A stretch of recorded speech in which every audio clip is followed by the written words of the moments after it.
भूतिया अनुभव। अप्सरा साधना।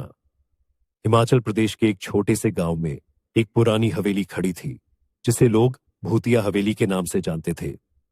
गांव में अफवाह थी कि वहां एक अप्सरा, पानी की देवी की साधना की जाती थी, जो किसी को भी अपनी जाल में फंसा सकती थी। कई सालों से वहां कोई नहीं रहता था और लोग रात के समय उस जगह से दूर रहते थे।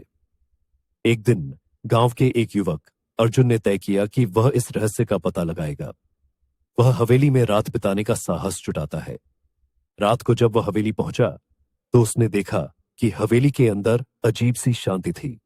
अर्जुन ने एक पुरानी किताब पाई जिसमें अप्सरा साधना का वर्णन था।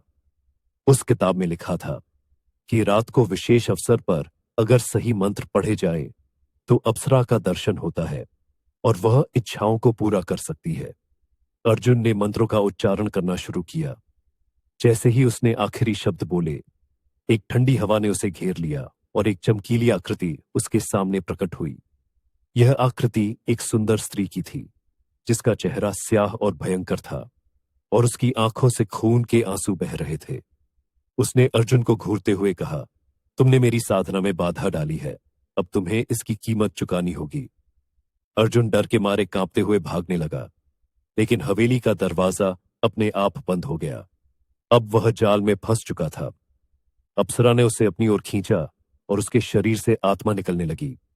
अर्जुन की चीखें रात भर हवेली में गूंजती रही। अगले दिन गांव वाले जब वहां पहुंचे तो हवेली की दीवारों पर खून के निशान थे और अर्जुन का कोई पता नहीं चला। बस एक पुरानी किताब मिली जिसमें लिखा था, अप्सरा की साधना कभी भी बिना पूरी श्रद्धा और समझ के नहीं करनी चाहिए, नहीं तो वह तुम्हारी आत्मा ले जाएगी। तब से गांव वाले उस हवेली को और भी डर से निहारते थे और किसी ने भी फिर से अप्सरा साधना की हिम्मत नहीं की।